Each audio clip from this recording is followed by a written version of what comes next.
Ang sabi ko, kaya ko siya hiwalayan kasi I want to follow the Lord. And sabi niya nga sa akin na mahirap pala yung karibal ko kasi ang Panginoon pala. Pangalawa, yung isa naman, parang hindi siya faithful. Naka-meet naman ako ng same faith. Hindi siya, talagang baptized na siya, PB na siya. Tinuruan naman ako ng leksyon ng Panginoon kung ano yung talagang proper na waiting. Pero doon ako napaiyak sa Panginoon. Sabi ko, Lord, kung hindi mo pa talaga kalooban, hindi pa talaga para sa akin, sana wag mo muna i-allow na magkaroon ako ng relationship. Pero grabe yung heartbreak na yon na nangyari. And it took me 4 years of discipline from God. Maraming mga temptations ka na pinipigilan, mga desires. Hindi ganun kasimple yung paghihintay.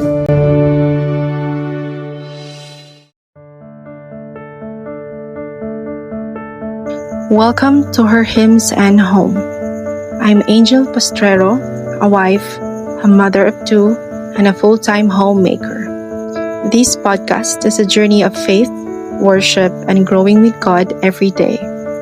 Together, we'll explore biblical encouragement, homemaking, hymns, stewardship, and the beauty of living a Christ-centered life, one conversation at a time. If you're blessed by today's episode, don't forget to follow the podcast, leave a review, and share it with someone who could use a little encouragement today. This is part 2 of my husband's story, and today's episode, we will talk about his waiting season, the heartbreak he experienced, and the lessons God taught him while preparing his heart. So stay tuned until the end. From the time of your childhood years, nakilala mo ang Panginoon at nandito ka na sa season of your life na bago mo pa ako nakilala, your season of waiting. Curious lang ako. During that time, did you ever pray for your future wife? Or naisip mo rin ba minsan na, Lord, sino kaya ang babaeng ibibigay mo sa akin to spend the rest of my life with? Ganon. Did you ever pray for that? Well, at first, dati nung naghiwalay kasi yung parents ko, 'di ba? And siguro hindi ko medyo i-share ko na yung guilty side kasi yung mother ko. So pero yun nga, dahil doon medyo skeptic ako sa mga babae dahil parang iniisip ko na baka matulad ako sa tatay ko, gano'n. Parang inferior mo. Medyo may fear ako, may reservation ako. So, hindi ako talaga masyadong ma-pursue. Hindi ako nanliligaw basta-basta. Tinitingnan ko talaga yung ugali, yung parang hindi ako nagpapadala doon sa attractive, gano'n.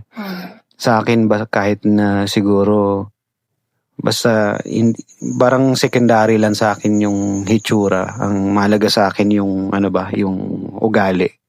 Kasi what I fear the most that time is yung baka maloko ulit, mangyari sa akin yung nangyari sa tatay ko. Pero nung nakakilala ako sa Panginoon na ang pala doon, natutunan ko na dapat pala ang hilingin mong kapartner yung galing sa Panginoon. Kasi ang Panginoon ang nagbibigay. Natutunan ko yun. At dahil doon, nagkaroon ako ng pag-asa na magkaroon ako ng partner na godly, which is galing sa Panginoon.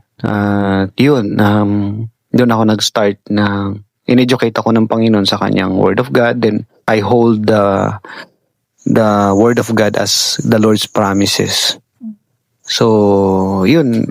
One time naalala ko yung prayer na if God is true and if He really promised na gusto kong panghawakan yung Word of God niya.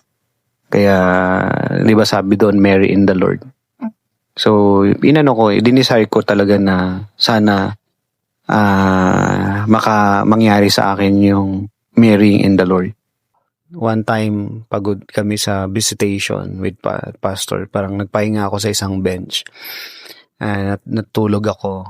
Pero yung utak ko nag-wonder ba? Tapos na-pray ko one time na, Lord, sana bigyan mo ako ng long journey, mahabang journey. Tapos, yung journey na pag kinuwento ko pa lang sa anak ko ay mabibless na siya. So, dun siya nagsimula, yung prayer na yun.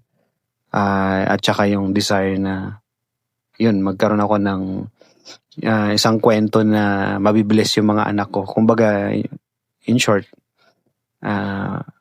godly yung mapapangasawa ko. So, yun, isa yun sa mga natatandaan kong prayer, whisper of prayer ko na nung mangyari, nag-meet tayo, tapos pag nakikita ko yung buhay ko ngayon na I found a godly woman who loves the Lord, nababalikan ko yung whisper of prayer na yun na somehow I can truly attest that God answer prayers ba?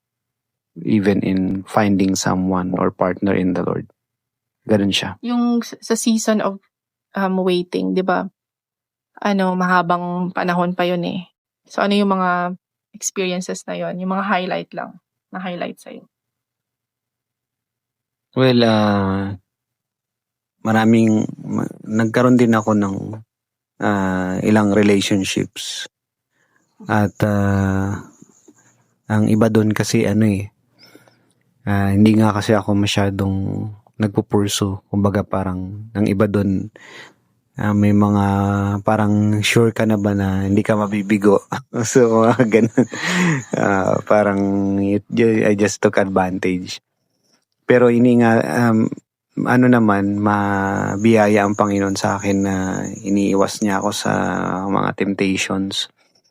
Now, isa sa remarkable sa akin ng tinuro ng Panginoon ay yung maghintay ng kanyang pamamaraan, yung kanyang galing talaga sa kanya. Nung bago-bago pa lang ako na-convert sa Bible Bap. Tapos prior ako na-baptize, meron na talaga akong matagal ng parang may mutual understanding kami. So, kung naglakas ako ng loob magsabi sa kanya, naging kami. Pero after that, mga ilang weeks na baptize ako. Tapos nung nabaptize naman ako, lagi ako nakarinig ng preaching ng pastor namin na be not equally yoked with the unbeliever. Parang biglang na-guilty naman ako na I am in a relationship tapos hindi approve ng Panginoon. Ganun ang pakiramdam ko. So, the Lord, maybe it's God who convicted me na mag-step up. So, hiniwalayan ko siya. So, nag-decide ako na hiwalayan ko siya. Sabi niya, wala naman siyang ginawang masama or what. Tapos na-question niya, bakit ko daw siya hiwalayan? Baka may iba na daw ba ako? Ganun. So, sabi ko sa kanya, wala naman iba, kundi gusto ko lang masunod yung Panginoon sa kalooban niya. Inaalala ko lang, sabi niya na mahirap daw pala yung karibal niya kasi ang Panginoon. So yung mga ganun na naalala kong, kumbaga sa baby, sa isang sanggol, parang baby lumalakad sa faith. Kahit pa paano nakahakbang ako ng ganun. So, biyaya rin ng Panginoon yun. Aside dun sa, nung Bible Bap ako, alam mo yung parang, syempre experimental ka. Wala naman kasi nag-advise sa akin ng very specific ko anong gagawin mo. So, meron akong naging girlfriend ulit. Bago naging official na kami, nagpabaptize muna siya. So, mga ganon. Pero nung after na siyang mabaptize, may mga time na hindi siya nagsisimba. Tapos gusto niyang pumunta ako sa kanya. Tapos, na-turn off ako kapag ganon. Yung ginawa ko, iniwalayan ko ulit siya. So, nakadalawang beses akong break ng babae dahil sa yung isa, dahil nai-guilty ako. Pangalawa, yung isa naman, parang hindi siya faithful. Yung mga ganon. After nung dalawang event na ganon, tinuruan naman ako ng leksyon ng Panginoon kung ano yung talagang proper na waiting. Which is nung meet naman ako ng same faith. Hindi siya, talagang baptized na siya, PB na siya. PB na siya nung pagkakilala mo? Hindi pa na, pero sabay-sabay kami naging PB. So, ngayon, inisip ko siya na kasi ideal ba. Pero ang tinuro ng Panginoon kasi sa akin maghintay ka talagang kanyang panahon. So bago ko natutunan 'yun, doon ako naka-experience sa matinding heartbreak. So I cannot tell all the details siguro dito sa review, pero na-share ko sa iyo how detailed. Pero grabe yung heartbreak na 'yon na nangyari. And it took me 4 years of discipline from God. Feeling ko dinisiplina ako ng Panginoon sa 4 na taon kasi Naging hardened na harden oo, ba yung heart mo? hindi siya na harden kundi Babae. ay kumbaga natakot ako sa Panginoon dahil parang yung heartbreak na yun parang I almost lose hope na ba. Pero doon ako napaiyak sa Panginoon na sabi ko, Lord, kung hindi mo pa talaga kalooban, kung hindi pa talaga para sa akin, sana hindi wag mo munang i-allow na magkaroon ako ng relationship. Kaya naman mabot ng 4 years bago kita nakilala. Kasi ikaw na pala yun. So, yun pala yung after nun, nang nag-graduate ako, na magsa-start ng mag-work. Yun yung time na nagkakilala tayo. Pero ganun kahaba yung period of time na pinaghintay ka. Siguro sa iba naman yung 4 years, hindi naman yun big deal. No? Oo. Hindi big deal. Pero minsan kasi sa atin, pagka may desire ka na to marry or masyado ka na-engage ka sa mga relationship, may mga pain siya na naiiwan. Oo. Tapos yung 4 years na yun parang you're still bleeding ba? Kahit na sabihin nating pero kahit paano may mga masasakit pa rin.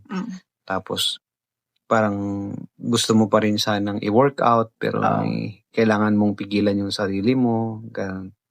Parang hindi siya dahil lang na wala ka lang boyfriend ng 4 years, parang big deal na sa'yo. Ako nga, ganito, ganun.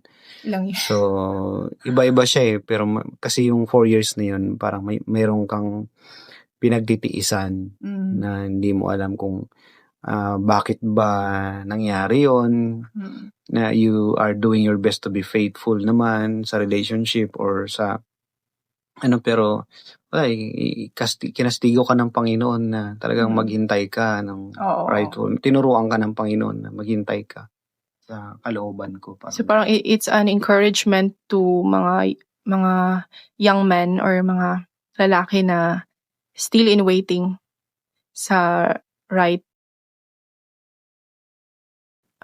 person or partner na ibibigay sa kanila ng Panginoon. Meron pa rin talagang hope ba? Kasi yung iba din, hindi lang 4 years sila naghintay eh.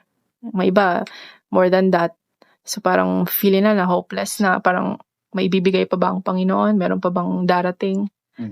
Yung 4 years kasi na yun, hindi naman yun yung 4 years after heartbreak, 4 years nagkasal na tayo. Hindi naman 4 years siya na parang wala kang engagement to anyone kasi parang takot ka na or magkamali ulit. So, kung siguro, tulad nung nag-engage, nung nagkakilala tayo, hindi naman, kaya siguro yun yung reason na hindi ako nag-initiate. Kumbaga hindi. Kasi wala kang maliit lang population ng PB. Maghanap ka sa mga born again sa ibang tinuruan na nga ako ng Panginoon. So sa mga PB naman, wala akong masyadong tapos basta hindi ko parang sinasabihan ka ni Lord na maghintay ka lang, maghintay ka nga. Ganun naman. Parang siyempre nag-pray ka na wag ka munang bigyan ng relationship kung wala pa. Wala nga talaga eh. Walang talaga. Grabe ang temptation kasi doon is preservation sa'yo, no? Ang temptation kasi doon is parang maghanap ka na sa labas. Mag-explore ka na. Tapos siyempre parang nandyan yung pagiging, yung ng lalaki na curiosity na paano ba magkaroon ng mga deeper relationship. Parang yung iba, pag hindi ganun yung take nila, Ang tendency na parang lalayo na lang sila sa Panginoon. Paghanap na lang ng relationship na parang ganun. At saka kasi yung bang you are doing your best by God's grace na ma-apply mo talaga yung word of God. Kaya isang lalaki, mahirap siya na kung seryoso ka ba. Yung iba kasi parang magaan lang sa kanila kasi playful sila. Oo. They explore worldliness. Pero nag-a-apply talaga ng yung bang maranasan mo o maging truthful sa yung word of God. Maraming mga temptations ka na pinipigilan, mga desires. So, hindi siya hindi ganoon kasimple yung paghihintay. Pero kung yun yung pagtuturo ng Panginoon, there's a great opportunity yan na binigay ng Panginoon. Pero sa span of 4 years na yon, masasabi mo bang parang you're healed na from that pain or meron pa rin? Hindi siya healing. I believe hindi healing yung binigay ang tinuro ng Panginoon, kundi enduring siya . Enduring siya. Although may nalilesen siya kasi na ano ka naman na kino-comfort ka ng Panginoon. Yung 4 years na yon is nafe-feel mo talaga yung comforting ng Panginoon, especially kapag active ka sa gawain ng Panginoon. Yun yung mga kapag ka nag-idle ka, naiisip mo yung mga heartache o mga disappointments. Pero kapag busy ka sa Panginoon, active ka ko nun nagbibigay ng comfort. Thank you for listening. We hope this episode encouraged you to trust that God's timing is always perfect and it's always worth waiting for. In part 3, we'll share how God brought our paths together and the story of how I first met my husband. We can't wait to share God's faithfulness with you.